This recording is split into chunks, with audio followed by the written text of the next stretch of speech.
Sumérgete en las entrevistas y comentarios que importan. Al encuentro. Al encuentro. Te invitamos a escuchar tu podcast, Al Encuentro. Análisis profundo del acontecer sociopolítico-cultural. Con Eduardo Medina Guevara.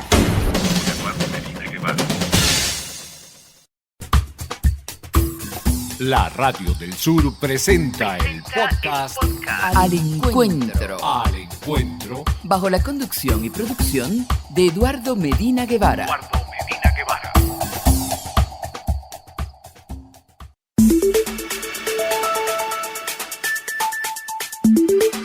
Al Encuentro. Entrevistas y comentarios sobre el acontecer sociopolítico-cultural. Una producción de Conaicop Medios para la Radio del Sur. Al Encuentro.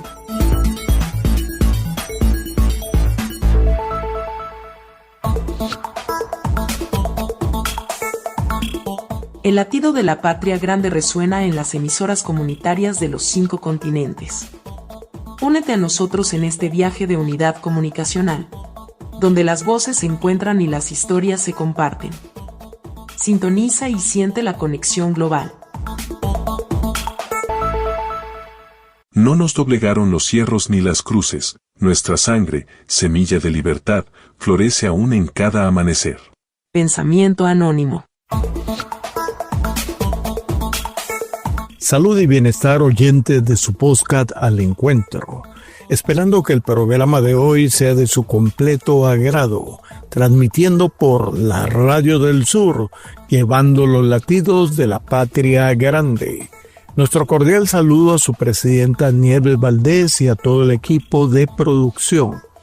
En la emisión de hoy titulada Manco Inca y la resistencia en Lima, un legado vivo, hemos invitado a Fernando Martín Ortega Valdivieso, conocido como Fero Juancho, bibliotecólogo formado en la Universidad Nacional Mayor de San Marcos en Lima, Perú, director del Colegio Cultural Apu Charu Ayú, promotor cultural y ritualista urbano ancestral, orientador turístico en la Ruta Juancho, caminatas históricas urbano-ancestrales al Apu Ucharu, o sea, el Cerro San Cristóbal, y conferencista.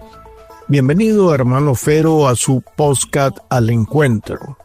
Saludos, hermano Eduardo Medina. Le agradezco su disposición para poder expresar nuestros temas que trabajamos, ¿no? Asimismo, saludo a la Radio del Sur y al programa Al Encuentro, que usted bien dirige y que nos alegra por la función de identidad y de resistencia que ustedes trabajan y al cual nos podemos sumar humildemente con nuestro granito de arena desde nuestro punto de resistencia, que es en Lima, a quien estamos decolonizando su historia, inclusive interpretando a Lima ya no como Lima, sino como Limac, ¿no? Y levantando dos íconos enormes que han estado ocultos por la colonia y la República Cómplice, como son el gran Kisu Yupanqui y el Apu Ucharu, el bastión de resistencia anticolonial en esta ciudad, que se pintaba de muy colonial, pero ha tenido dos grandes monstruos anticoloniales. Muchas gracias, hermano. En 1536, Manco Inca lideró una gran rebelión contra los españoles, atacando Cusco y enviando su general Kisu Yupanqui a tomar Lima. Aunque Kisu Yupanqui luchó valientemente y puso en aprietos a las fuerzas de Francisco Pizarro, la superioridad militar española y sus alianzas indígenas resultaron decisivas. Lamentablemente, Lima no fue tomada y Kisu Yupanqui murió en combate. El legado de Manco Inca y su intento por recuperar la independencia inca es fundamental hoy en día. Su historia simboliza la resistencia indígena frente a la conquista y la lucha por la autodeterminación y la revalorización de crónicas antiguas que ofrecen una visión más completa de su liderazgo y de la magnitud de la resistencia. Para muchos pueblos actuales, Manco Inca representa un símbolo de orgullo y resiliencia, inspirando la defensa de sus derechos y su patrimonio cultural. En resumen, la historia de Manco Inca y la fallida toma de Lima no es solo un hecho del pasado, sino un legado vivo de resistencia y un pilar en la construcción de la identidad de los pueblos andinos de hoy. Hermano Fero, háblenos de Manco Inca y la resistencia en Lima y por qué es un vivo legado. El contexto es la rebelión del Tahuantinsuyo, que se inicia un 6 de mayo de 1536, por orden de Manco Inca, el soberano que en ese entonces hereda el trono ante la muerte de sus hermanos Huáscar y Atahualpa por la influencia hispana ya en nuestras tierras. En un principio, Manco Inca se alía a Pizarro. Para nosotros hay dos versiones, hay dos Manco Incas. La primera es la que se alía a los hispanos para poder vencer a Atahualpa, porque el contexto en el que llegan los hispanos es de un fratricidio, ¿no? Un enfrentamiento entre dos descendientes de la nobleza inca, hijos de Huayna Cápac, que tenían que suceder el trono. El trono debería corresponder al Cusco, a la palanca cusqueña, a cargo de Huáscar, pero se revela otro hijo del actual Ecuador, que es Atahualpa. En ese contexto fratricida es que llegan los hispanos y saben aprovechar muy bien el contexto. Entonces, decíamos que Manco Inca en un primer momento se alía a Pizarro para poder doblegar a la insubordinación del norte. Una vez que lo logra,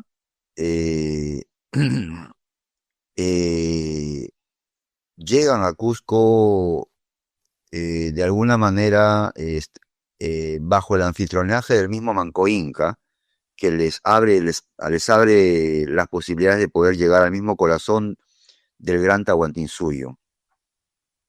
Sucede que una vez ya establecidos, los hispanos revelan su verdadera naturaleza y comienzan a mostrar su atropello hacia toda esta cultura local y continental, como sabemos, de aquí del sur.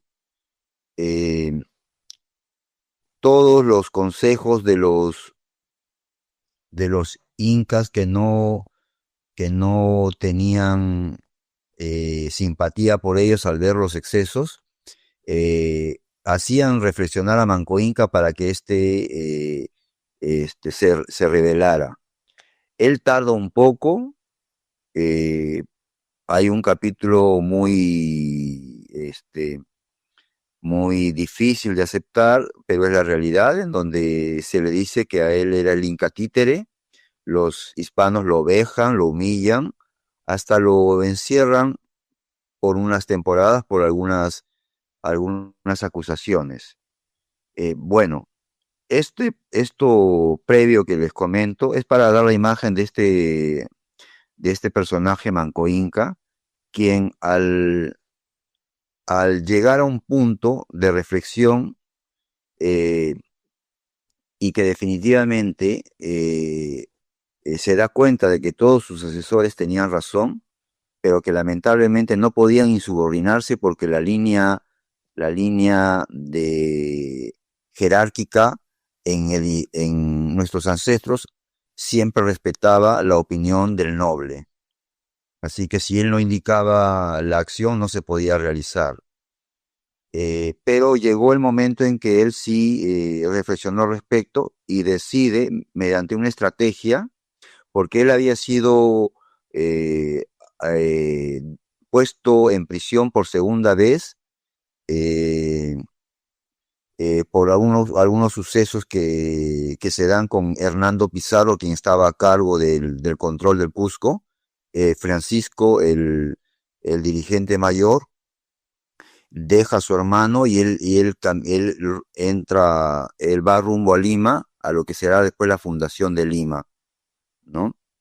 Estamos hablando de 1533 aproximadamente, 34 por ahí, porque en el 35 Pizarro funda la Lima colonial. Entonces, ya cuando se ha dado los inicios de la rebelión, cuando decide rebelarse Manco Inca, la fecha es un 6 de mayo de 1536. En un cónclave de los máximos dirigentes andinos, se decide esta gran rebelión que aprovechó Manco Inca bajo un estratagema para poder escapar de prisión en la cual él estaba recluido previamente, y que apeló con su astucia a la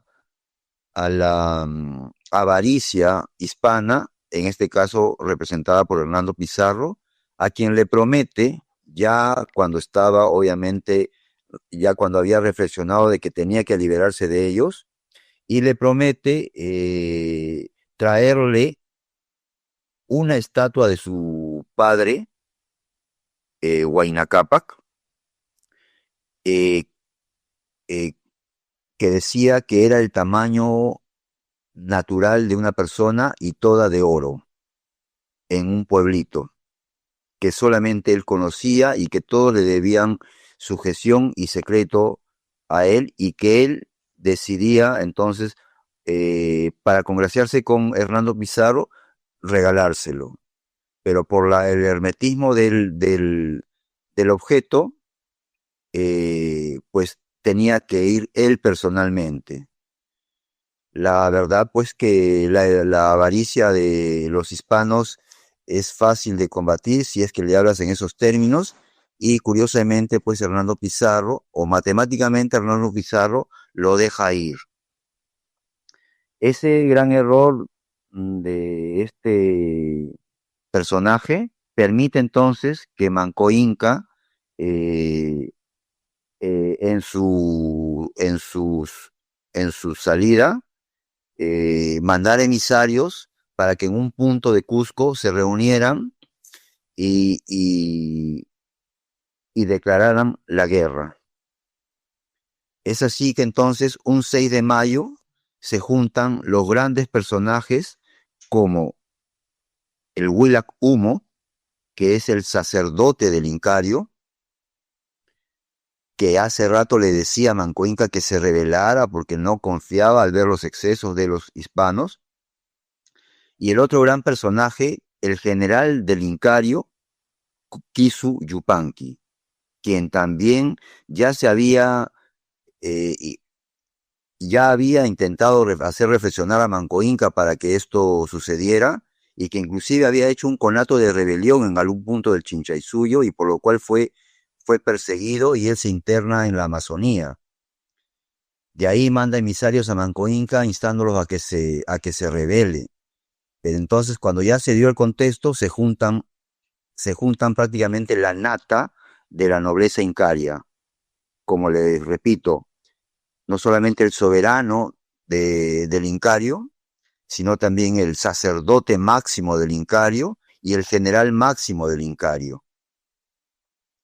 Es así que entonces un 6 de mayo se inicia la gran rebelión, luego de una arenga que tiene Manco Inca, evidenciando su descontento y su hartazgo de estos llamados por sus fábulas ancestrales como los Huiracocha, porque había una fábula que decía que los Huiracocha, los máximos dioses, vendrían del mar. Aprovechando todas esas confusiones y la propia convulsión fratricida del Incario, es que los hispanos tienen acogida. Una vez desengañados los incas, al menos los rebeldes,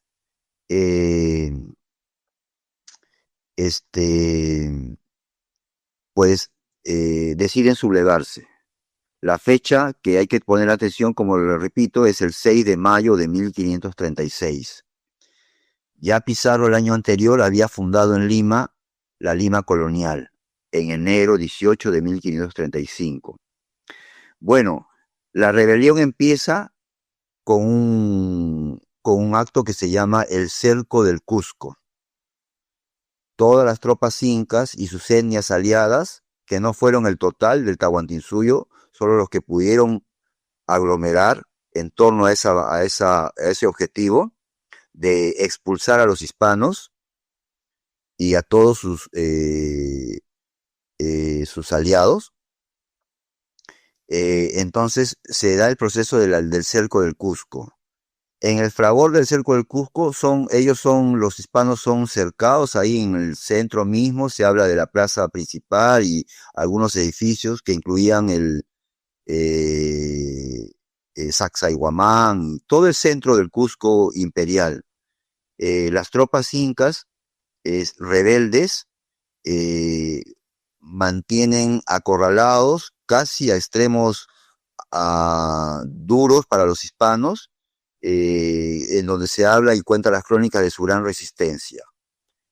Pero el tema que nos compete, ¿no?, el cual trabajo, empieza a partir de ahí, puesto que el gran Manco Inca, al proyectar su rebelión, ordena a su máximo general Kisu Yupanqui venir a Lima, sabiendo que había fundado el máximo de los hispanos, el falso Huiracocha Mayor Pizarro, había fundado la Lima colonial, y le da la orden de que venga a Lima a destruir todo lo fundado y eliminar a Pizarro. Entonces, este Inca reúne a gran cantidad de fuerzas guerreras. Hablan los documentos de más o menos un ejército de 40.000 guerreros, con el cual empieza esa marcha hacia Lima. Es necesario también recordar que en paralelo se seguía dando la lucha en Cusco, al mando de Manco Inca y del sacerdote Huilac Humo, que lideraban todo ese proceso. Kisu Yupanqui, el tercer gran soporte de esa rebelión, es el que comienza a subir hacia Lima desde el Cusco. Pizarro, enterado de la rebelión de los cusqueños, empieza a enviar una tras otra casi 6 delegaciones de sus fuerzas compuestas por caballería hispana e infantería hispana, ¿ya?, siempre en un grado menor al que también tenían apoyados nativos anti-incas que apoyaban a los hispanos. Entonces ellos hacían una delegación más o menos de 5.000, de 4.000, en donde, ya le digo, la proporción de los hispanos eran de 200 a 300 y los otros eran miles. Bueno, cada uno empieza a bajar hacia el Cusco, cada una de esas delegaciones intercaladamente, ¿ya? Porque sucedía que Pizarro enviaba una delegación y no encontraba ninguna respuesta de vuelta, un silencio absoluto, y así iba enviando otra. La respuesta era de que Kisu Yupanqui, como subía, se encontraba en el camino, y a todas las vence Kisu Yupanqui. En nuestra historia, al menos militar, no tenemos ningún episodio, creo, de máximos triunfos militares consecutivos como en ese episodio. Todas las delegaciones hispanas, más sus aliados nativos, son vencidas en el cruce del camino en uno y otro punto que se van encontrando. Es así que Kisu Yupanqui llega a la mitad del camino entre Cusco y Lima, que es Jauja. En busca de aliados también, quería él conseguir más fuerzas aliadas, e intenta en Jauja, que es ya casi a un paso de Lima, es el departamento que es vecino a Lima, ¿ya? Intenta ganarlos para la causa que él perseguía. Los huancas, que son la fuerza que habita ese espacio, lamentablemente juegan entre una y otra posición. Al darse cuenta Kisu Yupanqui de que no estaba siendo respaldado en su totalidad, y después de casi un mes de permanecer ahí en ese objetivo, decide entonces avanzar en su curso hacia Lima, pero ahí es donde él decide plantear su estrategia de cómo va a atacar la ciudad. Ahí empieza la estrategia del cerco de Lima. Él dice a dos de sus lugartenientes y a Poma, que tú y a Poma te lleves a todas estos grupos de guerreros, divide sus fuerzas en 3, ¿no? Y le ordena que vaya a entrar por el norte de Lima. Es una zona que nosotros llamamos como Coyique, Caraballo, que es el norte de Lima. ¿Ya? Entonces este personaje ya topa con las fuerzas que se les delega, hacen ese viaje y esa entrada por el norte de Lima. A su otro lugarteniente, Puyu Wilca, también le delega el otro grupo de fuerzas, que incluía a estos huancas, que era donde ellos estaban en ese momento. Y le dice y le delega la entrada por el sur. Acá por el sur está el gran templo de Pachacamac, que es un templo milenario al cual siempre todos los pueblos de Sudamérica ancestrales solían rendirle tributo, porque Pachacamac era conocido como el dios de los temblores, por la zona sísmica que ahora conocemos por el cinturón de fuego, pero que en ese tiempo era explicado como que debajo de la tierra existía un dios supay o un dios diablo, que cada vez que se volteaba en su sueño generaban los temblores. Y la gente también se preguntaba, ¿y cómo sería si se levantara? Ante ese misticismo es que todos los pueblos de Sudamérica solían rendirle peregrinaje y tributo a esta deidad, ¿no? Las fuentes de esta versión están en María Rostolowski, una historiadora muy, muy coherente y muy apreciada en nuestro ámbito. Bueno, es la zona que se le delega entonces al segundo lugarteniente, a Puyu Wilca, pero con la salvedad de que le encomienda también de que sus fuerzas sean conformadas por los huancas donde estaban en ese momento. Ojo, ya es muy importante ese detalle porque más adelante lo va a comprender. Y él, Kisu Yupanqui, dice que él va a entrar por el centro con el ejército real inca. Hay que entender que el ejército del Incario no estaba constituido en su totalidad por guerreros o por militares de profesión, solamente una pequeña parte.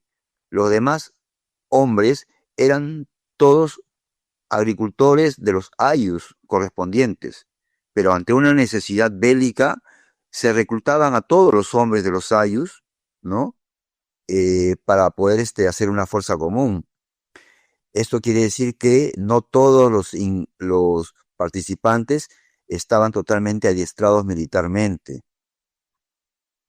Entonces, por eso Kisu Yupanqui decide entrar por el centro, que en ese tiempo se denominaba el Valle del Mama, que es actualmente la zona de Chosica, de Huarochirí, Chosica, y que hay una entrada que nosotros acá conocemos como la carretera central, que es el curso que él tuvo, y él decide ir con la fuerza, con el ejército real del Cusco.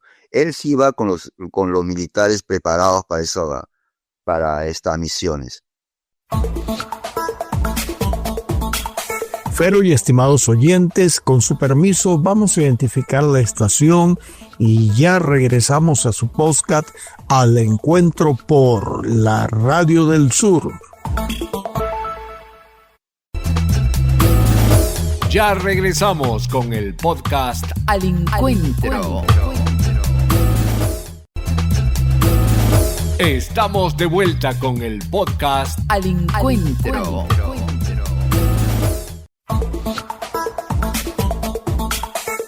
Regresamos a su podcast Al Encuentro por la Radio del Sur. En la emisión de hoy titulada Manco Inca y la resistencia en Lima, un legado vivo, hemos invitado a Fernando Martín Ortega Valdivieso, conocido como Fero Juancho, bibliotecólogo formado en la Universidad Nacional Mayor de San Marcos en Lima, Perú, director del Colegio Cultural Apu Charu Ayú, promotor cultural y ritualista urbano ancestral, orientador turístico en la Ruta Juancho, caminatas históricas urbano-ancestrales al Apu Ucharu, o sea, el Cerro San Cristóbal, y conferencista. ¿Cómo ha evolucionado la percepción de Manco Inca en la historiografía y la memoria colectiva peruana, desde su figura inicial como Inca títere hasta su reconocimiento actual como símbolo de resistencia? Definitivamente que ha evolucionado satisfactoriamente, puesto que el 18 de noviembre del 2022, en gobierno del presidente Castillo, se firmó la ley que lo declara héroe nacional ancestral y primer luchador anticolonial del Perú. ¿Ya? Curiosamente, para alegría nuestra, que nosotros ya estábamos trabajando el tema desde el año anterior, como les repetía, desde el Bicentenario, que es el 2021, y al enterarse de nuestro trabajo, algunos amigos nos hicieron la invitación y nosotros, nuestro ayo estuvo presente en Palacio de Gobierno el día que firmaron esa ley, entendiendo la gran relación que existe entre Quisu Yupanqui y Manco Inca. Hoy en día, y nosotros también, curiosamente, esa ley lo reconoce como en los cargos, en los honores que les acabo de citar, y a la vez también ordena que cada 6 de mayo, recuerde usted que es el inicio de la rebelión, ¿no? Cada 6 de mayo se honre el inicio de la rebelión del Incario, como una fecha que hay que celebrar y hay que honrar. No hay mucho eco al respecto, pero curiosamente nosotros en nuestro proyecto lo hemos incluido y ahora nosotros honramos 2 fechas, el 6 de mayo y el 24 de agosto, que es lo de Quisu Yupanqui en Lima.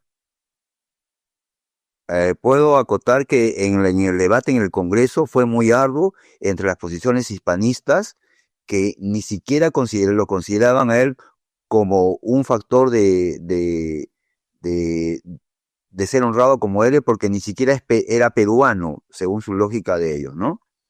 Lamentablemente, en el proyecto de ley estaba incluido Quisu Yupanqui también, pero en negociaciones congresales eliminaron a Quisu y dejaron pasar solamente a Manco Inca. ¿Qué elementos del liderazgo y la persistencia de Manco Inca en Vilcabamba resuenan con los desafíos actuales que enfrenta la sociedad peruana, especialmente en términos de identidad, soberanía y justicia social? Nosotros trabajamos este tema justamente en el Bicentenario, porque el Bicentenario honra la expulsión de la colonia. Y nosotros, con este trabajo, lo que queremos hacer reflexionar es el inicio de la colonia, cómo empieza. Entonces, la gesta de Manco Inca, como un factor de cohesión para poder generar un proceso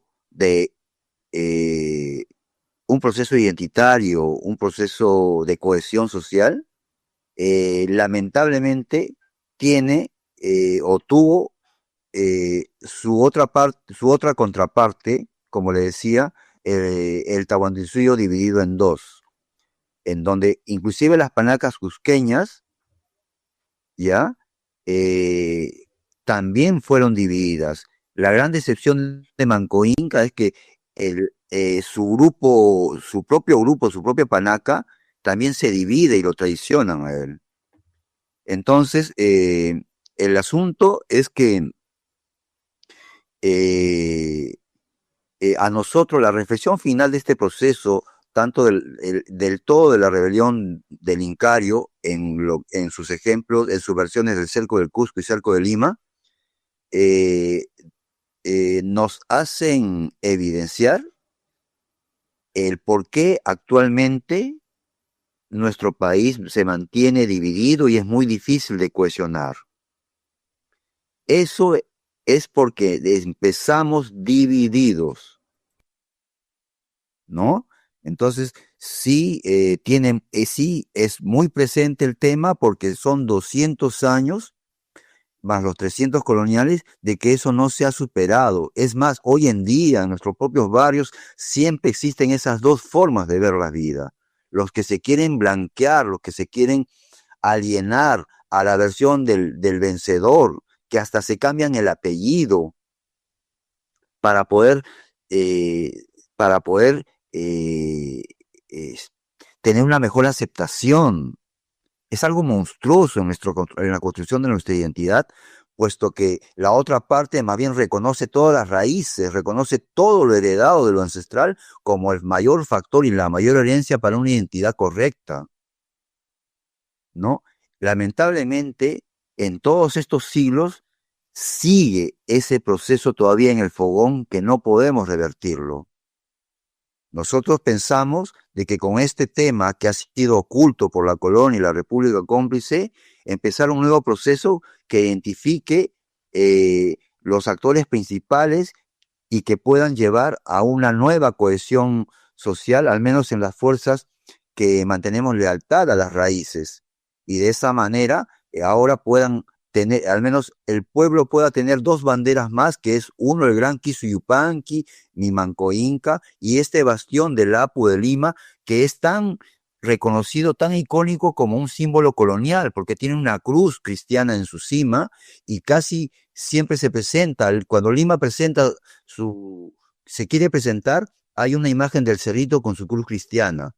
Sin embargo, esa cruz cristiana fue puesta después de la derrota de los incas en el intento de la recuperación de la administración del valle y del todo el Tahuantinsuyo en el hecho del cerco de Lima. Ese símbolo, esa cruz, es, para otros ojos, es la espada del vencedor enterrada diciendo su triunfo. Amigo Fero, desde la perspectiva de una organización, una institución académica o un esfuerzo colectivo, ¿qué metodologías y enfoques específicos se emplean o se deberían emplear para rescatar la verdadera historia de Manco Inca, superando los sesgos existentes y promoviendo una comprensión más completa y multifacética de su legado? La estrategia que nosotros estamos empleando, ¿no? Resaltando la imagen, a través de la imagen, porque nos compete el tema de Quisuyupanqui por la localidad que es en Lima y que él fue el artífice del cerco de Lima, ¿no? Pero en verdad, a través de él estamos hablando también de Manco Inca y de la gran rebelión del Incario. ¿Cuál es nuestra estrategia? Nuestra estrategia viene después de una reflexión. La gran migración de las provincias, el éxodo migratorio de las provincias del Perú a Lima a mediados del siglo XX,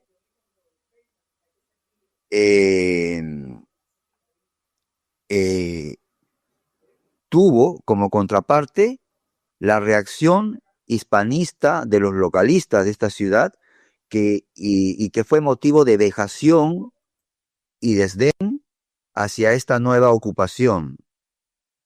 Pero curiosamente nosotros hemos entendido que si hubo algún cerco de Lima más efectivo en la historia, fue ese éxodo migratorio, porque al parecer que nuestros abuelos de provincia, en su necesidad de buscar progreso en una ciudad que prometía todo ello, ¿no? Porque las provincias vinieron a Lima El Perú vino a Lima porque Lima nunca fue al Perú. En ese afán, parece que inconscientemente eh, eh, estaban gestando un proceso muy interesante. Le digo, el cerco de Lima más efectivo en la historia de Lima ha sido ese éxodo migratorio, porque al parecer entendieron que el proceso no era militar, sino embrionario. Es decir, no voy con un arma, voy con mi hijo a dejarlo nacido ahí. Y justamente esta migración ha ocupado todos los alrededores de Lima, que son llamados los conos de Lima. Es la zona de pobreza por todo el proceso que hemos tenido que sufrir para establecernos. Sin la ayuda del Estado, en terrenos eriazos y difíciles, ¿no? Prácticamente de cero, que personalmente los considero como los últimos grandes conquistadores de Lima, en donde hay capítulos generacionales muy difíciles por el proceso en el que se vieron inmiscuidos. Ahora bien, para sintonizar con la pregunta, estos padres y abuelos nuestros de este proceso tuvieron la desventaja, ya le he hablado más o menos del el sentido real y pro de su épica al venir acá, pero como era un proceso también de casi conquista, sin posibilidades, sin herramientas a favor, solamente su tesón y su pasión, ¿no? Porque empezaron con esteritas, empezaron lotizando no había ni agua, ni luz, nada, ningún servicio básico. Se han tenido que organizar trayendo a veces sistemas del campo, de AINI, de reciprocidad y de trabajo solidario, ¿ya? Pero de algo carecían, conocer la historia. Y eso fue el factor de desprecio y de desdén que hicieron los hispanistas y los procoloniales en esta ciudad. Pero, como todo no es lineal y todo es cíclico, estamos ya casi, diría yo, en la cuarta generación de ese proceso de migración. Ya estamos ya en los nietos y casi en los bisnietos, que sí hemos podido acceder a los estudios superiores. Personalmente soy bibliotecólogo y casi por el mismo desarrollo, y ni siquiera le digo, no, le soy sincero, ni siquiera mi pasión investigativa al respeto, ni mi identificación con la Apache, con lo oriundo, solamente un azar de ser un hijo de este cerro donde se desarrolló este suceso que no conocía. Y en mi trabajo bibliotecológico, en donde un día abro la tapa de un libro, el famoso La Guerra de los Huiracocha de Juan José Vega, que me cuenta esa historia que se sucedió en mi barrio. Entonces, entendiendo el gran capital que tenía en ese tema, ¿no? Lidero un proceso para poder revelarlo. Como le digo, la mejor estrategia que se ha podido aplicar es quitar el velo del oscurantismo, de la no información hacia el pueblo. Porque el pueblo que siente la pasión y las raíces lucha, pero cuando no conoce detalles, igual es vulnerable. Hoy en día nosotros estamos fortalecidos al cubo porque con esta información, ¿no? Se nos ha revelado que nunca fue el Incario tan débil para ser derrotado por 500 hispanos, que hubieron factores lógicos y coherentes para ese final. Como le digo, la guerra fratricida, la división del mismo Tahuantinsuyo, ¿no? Como le digo ahora, actualmente el desconocimiento de esas historias. Mire, humildemente le digo, mi trabajo está siendo reconocido en los espacios que yo como obrerito y como hormiga estoy avanzando, pero donde revelo, la gente se queda realmente impactada y sé que tiene un efecto hasta espiritual porque la gente se conmueve. La gente pacha, la gente que busca identidad, no la gente hispanista, obviamente, ¿no? Esto esto ha sido casi como un descubrimiento arqueológico cuando se encuentra una huaca, un resto arqueológico, pero en la historia, ¿ya? Y que no quiere decir que lo haya descubierto yo, porque luego me entero de que existe también, esa información había sido conocida por algunos sectores también identitarios, pero que lamentablemente hicieron élite de esa información y solamente fue parte de su comidía, de sus tertulias, de luchadores, pero solamente, o sea, yo le digo, los intelectuales rebeldes ahí conversando. Nosotros hemos liderado un proceso en donde hemos sacado el tema a la realidad y lo hemos expuesto y lo estamos realmente difundiendo a gritos, haciendo ciclos de conferencias, llamando a los investigadores al respecto, haciendo homenajes in situ y dando conferencias donde pueda yo dar, donde se pueda presentar para poder difundir. Entonces, mi respuesta es esa. La estrategia mayor es develar esa cortina. Mira, al punto que este Cerro San Cristóbal de Lima, tan interiorizado como el ícono de Lima, pero totalmente colonial, ¿ya?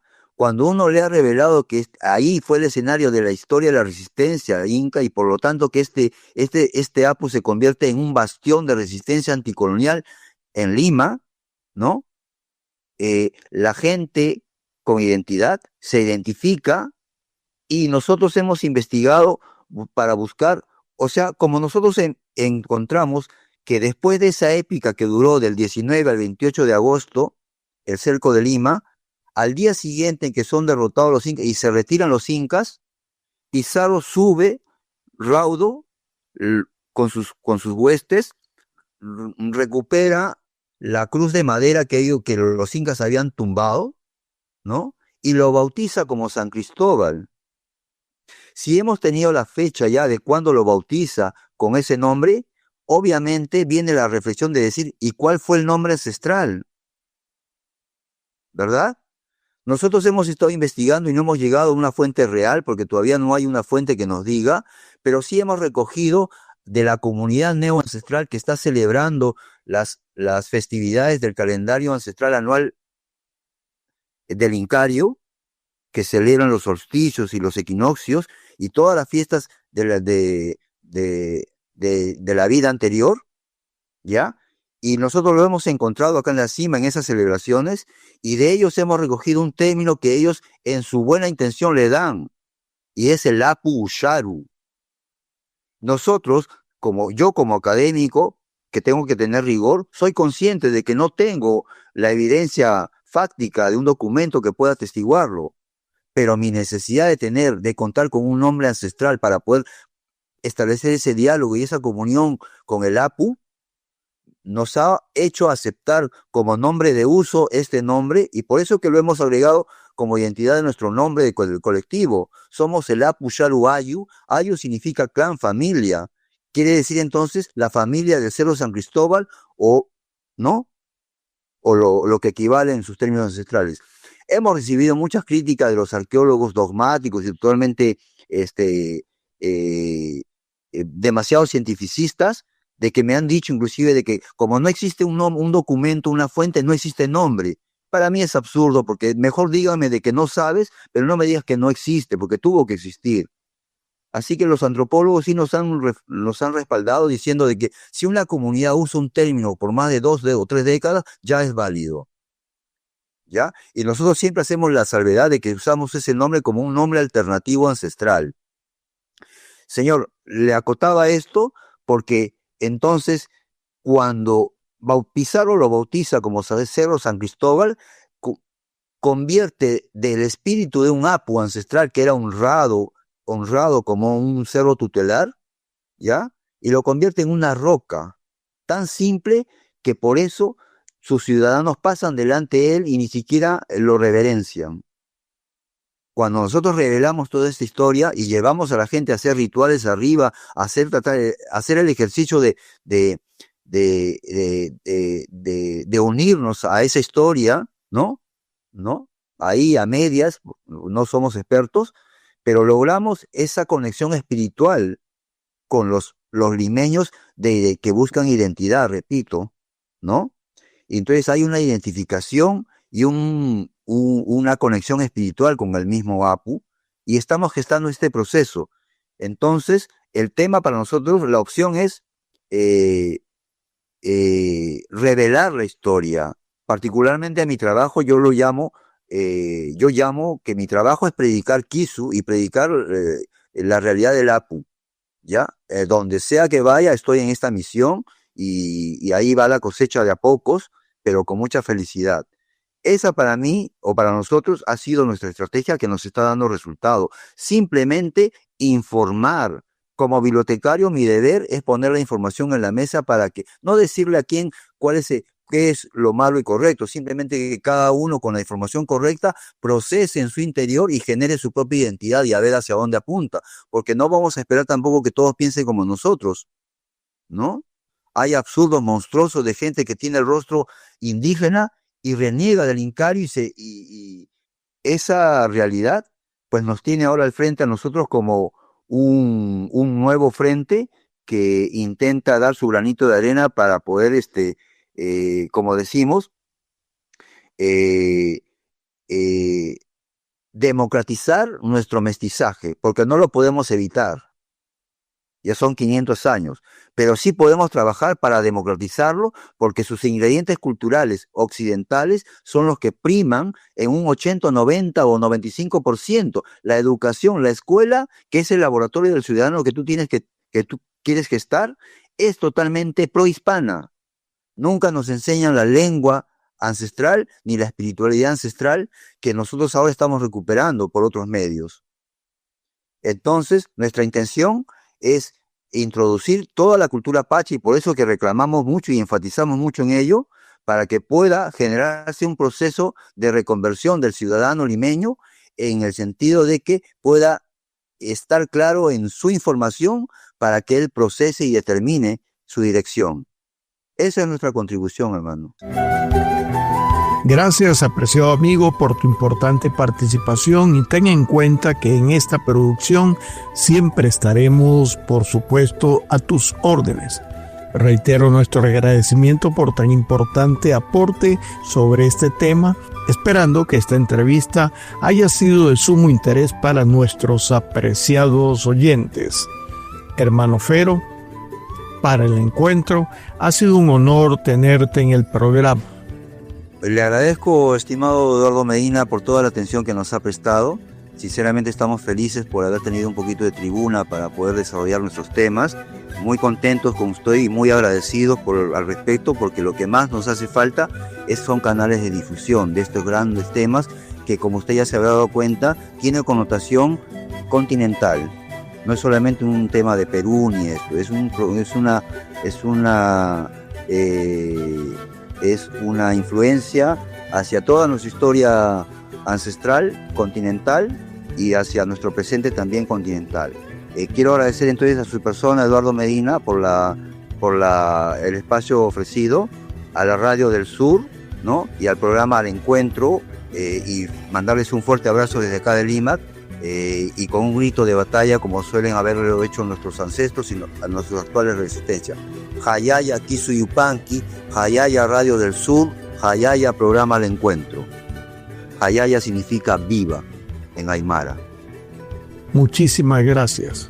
Y a ustedes, estimados oyentes, les estaremos esperando en una nueva edición de su podcast Al Encuentro por la Radio del Sur, llevando los latidos de la patria grande. Sean colmados de paz y prosperidad.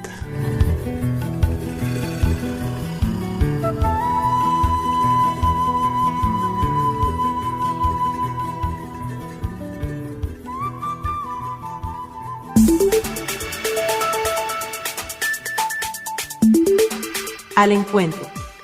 Entrevistas y comentarios sobre el acontecer sociopolítico-cultural. Una producción de CONAICOP Medios para la Radio del Sur. Al Encuentro.